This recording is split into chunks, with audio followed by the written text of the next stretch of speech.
Yo, yo, yo, yo, yo, what is going on, IK Familia? It is your boy BN, aka Mr. Kingdom Builder. We are back today with a Server 79 update video.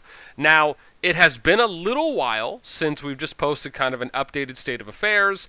Right, as you know, when I talk about, our server, the important part is I like to try and be as objective as I can when I cover it, because as you always hear me say, right, almost everyone that talks about their server is never going to tell you, for the most part, the nitty-gritty, the kind of darker side, the challenges and the hurdles, which is probably more appropriate to say, that they're going through, because that can just be a turnoff for some people that are considering going there.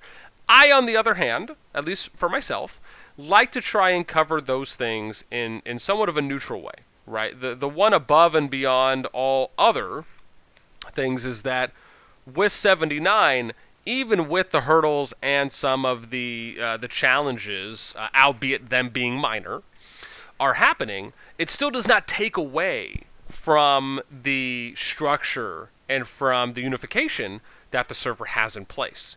So regardless of really any of these small things or sizable challenges or obstacles, right, it is not going to impact the whole. With that being said, as always, make sure you guys sub, like, ring the notification bell, and of course join our Discord if you want to get updates and join our conversation.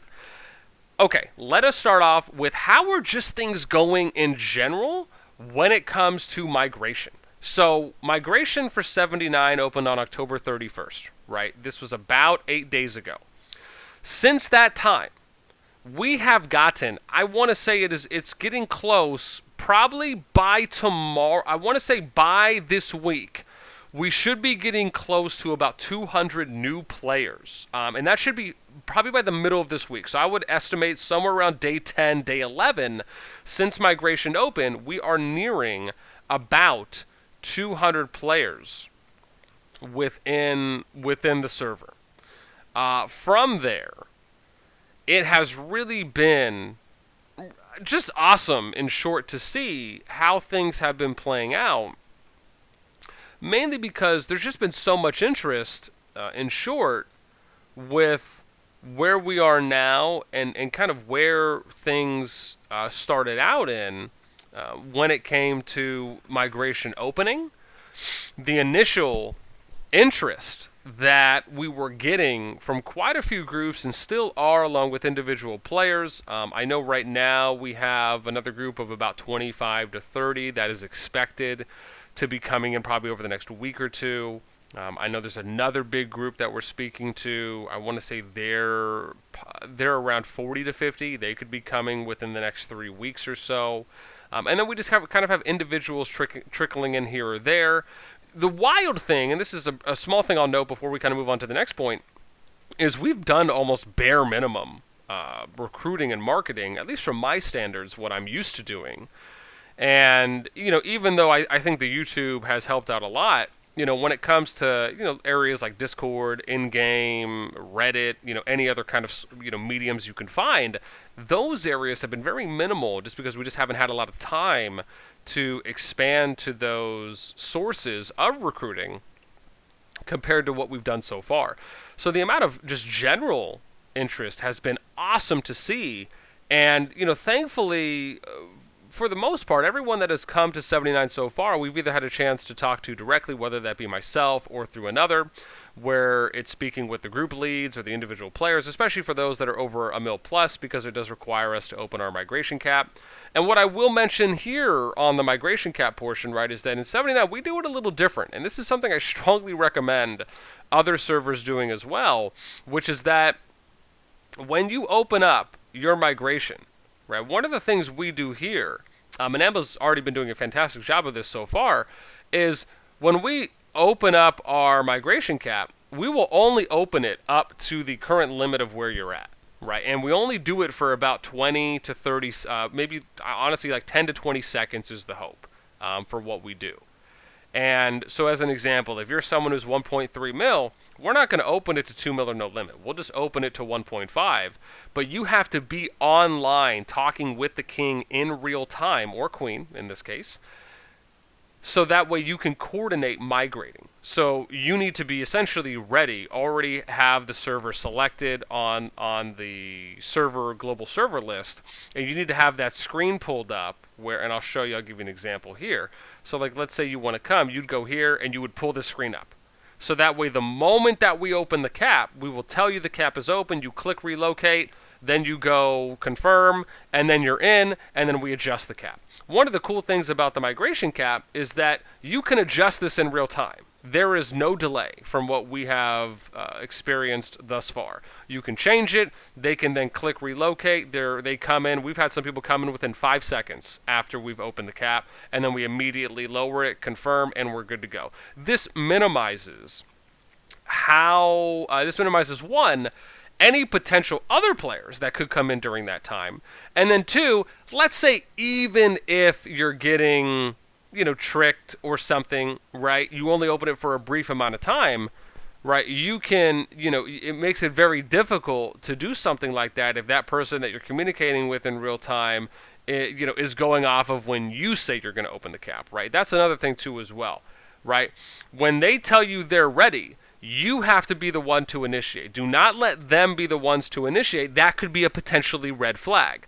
But it's also just something that you should operate with as a standard way of working the cap, is you tell them when the cap is open, then that way it minimizes, if they are trying to potentially sneak some people in, right, it minimizes the delay that they have to then send the information over to, right? And you just always keep operating on that, right, where, you give them 10, 15 seconds or 10, 20 seconds. If they're not in by that time, you close it, and then, you confirm with them. If not, then you'll say, okay, we'll do it again shortly, right? Something like that.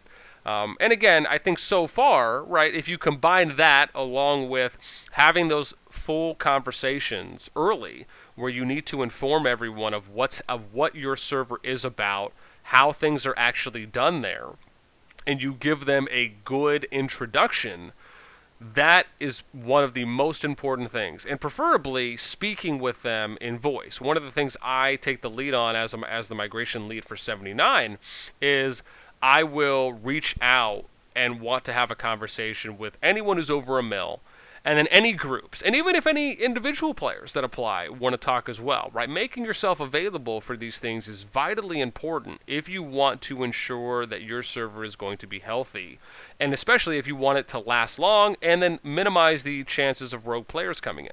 Now, one of the great things I will say about this, right, and this is kind of gets to the next point in kind of where 79 is for, I guess, the next topic. When you even look at our leaderboards, right, things are looking really, really good. Again, right, let me just give you a good example here. So you look at, right, so before, right, when we looked at the boards previously, right now we have about a 10 mil gap.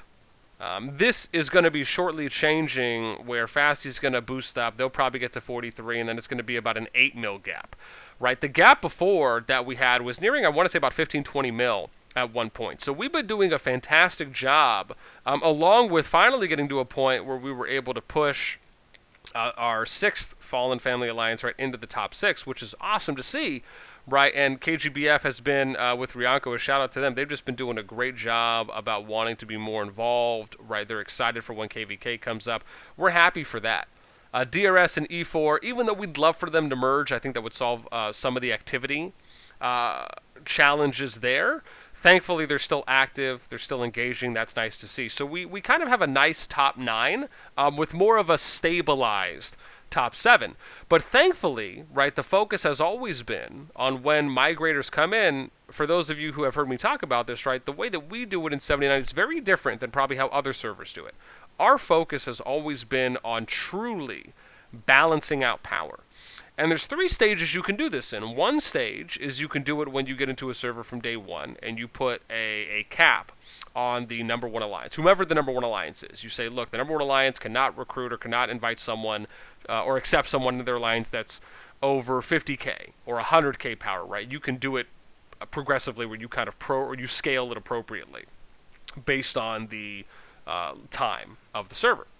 And then from there, it allows for you to, one, help balance out the power early a little bit, And then you work on this through merging in the mid-game. And then eventually once migration opens, what we do, and this has only worked out so beautifully, and it's only going to keep working out, because you funnel players in to the lowest ranked active alliance. What this does is it brings, it's like that saying, a rising tide lifts all boats. You are essentially building and powering up the bottom to get closer to the top, right? And that is something that we do. So for us, right, whoever the current number 6 family alliance is that we're starting with first, and then we're eventually going to assist the non-family alliance players, or alliances, is that, right, in this case, right, if we had a group that came in, or even individual players, they would basically get funneled to FASI, right? There are some exceptions if they have pre-existing relationships, or they're coming from another server, bringing their mains over to where they're, or bringing a main over to where their current accounts are in. If it's in another alliance, right, there are some that just make sense to do it that way. But if it's for new players or groups, those people would go into whoever the current number 6 is. In this case, it's FASI. We'd boost them up. They would eventually pass FSS. Then we get FSS to where DF is, right? And it's just a constant rotation. You can even see Farah now, as an example, right, is the number 1, even though some of the rotational COR players have joined them because they're expected to win it, or they're going to win it next, right? There is some inflation that happens there. But for the most part, we've already had, a couple different lead changes just because of what we're doing. And this is understood server-wide. And this is a great way that we go about doing it, and I'm really excited to see that. From there, right, let's look at where the Lord Power is currently. So Nadim is one of our newer players, right? He just recently took over the number 1 spot. I'm sure Fubar will slowly and eventually catch him being the awesome, funny guy that Fubar is. Right, but he's there. Nadim came in, someone I've known for, I've had conversations with for a while. He was someone that we recruited and came in and had some interest.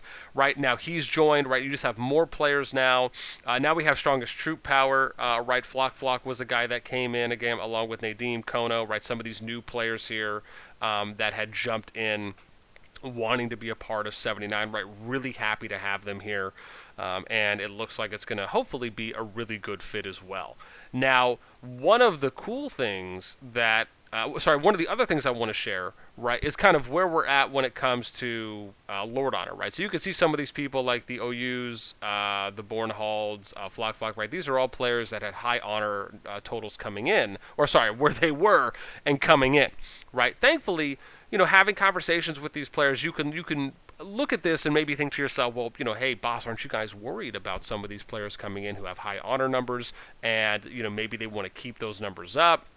This is the thing that I like to try and inform from this standpoint, is that's why it's really good to have these types of conversations early. I've had a chance to speak to Flock personally and a little more directly than others, right? Because one, he does have a high honor number, along with Oyuyo or Yuyo. Or Oyo, I'm just not even going to attempt. So, but having these conversations can really help, because it lets you inform these players, right, on realistic expectations, on what it is coming in, so they know, one, the most important part that we always talk about with honor is that you just at least need to be count 2, at minimum, right, which is 5 million points. Anything above that is not really necessary for the most part, because you're going to be gaining that honor extremely fast when you are in KVK. Now, yeah, you can do some things, right, to do kind of like organized boosts of honor.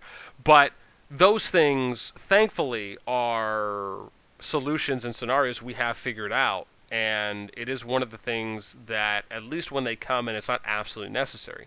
But looking at that, some people might be worried. Again, thankfully, those are conversations I have with people before they're even let in.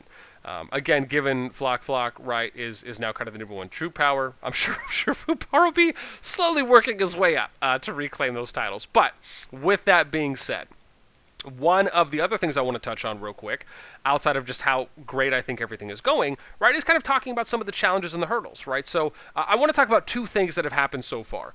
One, I want to touch on a kind of a new rogue player that we had go within the server, which was someone that was previously a part of the family, but in their mind, they just wanted more PvP options, and we'll touch on that in a moment as well. But I want to show where the player is currently on the boards. I think they're somewhere around here. Yeah. So currently they're ranked 18. And it's this guy here. Previously, this is Deuterino, for any of you who may be familiar. And his recent rank, I think he was top 5 or about 5 before he ended up kind of going rogue and just doing his own thing. Now you can see he's dropped all the way down to 18. This means there's 17 people stronger than him, troop power-wise. It doesn't mean that all of the 17, especially the ones that are close, are going to be able to get consistent victories off of him all the time, but it does mean that there's a good amount of people stronger than him where any kind of roguelike behavior it really isn't anything to be worried about.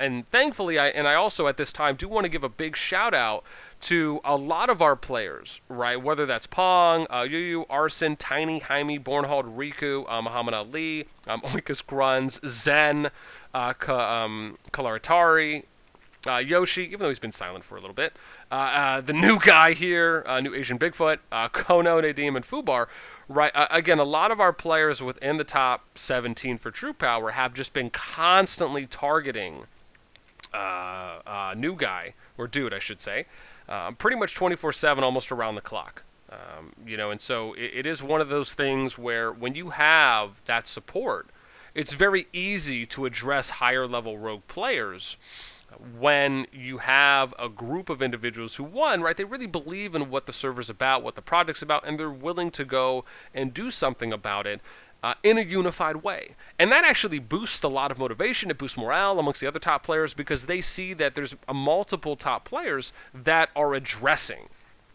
the rogue/rogues. And thankfully, it really hasn't been anything major. Especially as more players, right, some of the benefits that you probably heard me talk about in a previous video where I've covered how to kind of address rogue players and alliances is you do exactly what we're doing, right? You remove them. You do not allow them in any of the top active alliances. In this case, I think he ended up joining LS, which is somewhere down here, number 19. So again, right, none of the top alliances are letting in are letting him in. Along with he's been given a negative title. We've sent server mails out explaining the situation, saying that if you see this player post their chords in world chat or send it to one of the top players. We, again, have Discord channels already set up to post things like PvP chords. We have a rapid response team channel. I mean, these are steps that you take, right, along with us telling players just to block this person in game. And that way you start adding a little bit of that psychological pressure as well of basically taking away the social aspect, right? This is how you really take these additional steps to kind of demotivate players that are going rogue. Right, and you basically just put them on an island by themselves. And thankfully, over time, right, you'll see, probably spending less money, not getting as many helps, doesn't have as much tech to assist with, right? These are things that start factoring, kind of compounding over time for some of these top players, right, or even alliances in some cases, right, where they decide to go rogue and just kind of do whatever they want. Now, let me address some of the PvP stuff, right? Because and this is something I want to also touch on. It is always going to happen. It doesn't matter what server you're in. You could be in a server you consider to be the best server out there, or we're doing all the things right. You're still going to have people that are going to feel that other ways should be looked at when it comes to managing different approaches. The one thing I will say, and this is kind of what exceeds all of that, is that it always comes down to who is managing the server. If someone even is managing the server, or if a group is even managing the server. Now, in 79's example, right, we have our Fallen family that works on managing the server with the assistance and support of other alliances as well, based on things that we've done from day one to include as many alliances as possible in the overall server's growth and development. But when it comes down to who manages the server, right, that for the most part is our group, our council, and then myself, right, as lead and kind of project manager. And a lot of these things we've already talked about, we've agreed on that we want to operate and manage in certain ways when it comes to events and kind of policies and server-wide rules that we have in place. And so one of the things that we've had come up is, and this is something that a few people have mentioned in World Chat, along with the rogue player at 18 as well, is, they basically just want more PvP. and like something that was proposed by them, and this is how it's more of a them thing and it's more of a want versus a need, is that they say something like, we should just have one day where everyone can go and attack, like once a week. We'll just have server wide free for all PvP. Anyone can attack anyone, no limits. And even though I'll probably make a different video covering that, I do just want to touch on that idea. The problem, or I should say the challenge with that, is one of the things you've often heard me say a lot, which is not everyone wants server-wide PvP. In fact, the majority of players do not want server-wide PvP. The reason I know this is an absolute fact beyond all reasonable doubt is because if that was the case, then people would be constantly looking to go and do PvP. Right? It doesn't matter where you have it set up. If your server is like ours and you have all your PvP done in the Forbidden Zone, albeit some exceptions, or if you have your server set up where you could do server-wide PvP everywhere except safe zones and maybe everywhere except RSS Zone 1 or the perimeter cities, you know that there is a lot of people that stay in those safe areas or safe zones. And in fact, the minority of players, the smallest percentage of players, are the ones who really truly want PvP, because those are the ones that are going out and fighting. Why do I know this? Because in this game, it's really a top-down effect. Similar to a lot of other games, where the strongest troop power, usually, if your troop power is stronger than another, right, or if your castle level is stronger than another, most of the time you either have a big advantage or a near guarantee win every single time you attack people that are weaker than you. And in the beginning and throughout the middle stages until you get to later game, it really is kind of a survival of the fittest if you were to do these types of server-wide PvP things. And so the argument is funny because if you really think about it and you strip it down to its roots, for the players that want more PvP, why aren't they going into the areas that allow for them to do more PvP? I'll tell you why. The reason is because they don't want to constantly lose. They don't want to constantly take losses and defeats from players stronger than them. They most likely want to bully people, or in short, right, or if we look at it from their perspective, we just want, we want more PvP, but you don't want to sit there and just lose every single time, right? So it's funny when people say we want more PvP, because what they really mean is they just want to go out and get a bunch of wins. They just want to get a bunch of victories.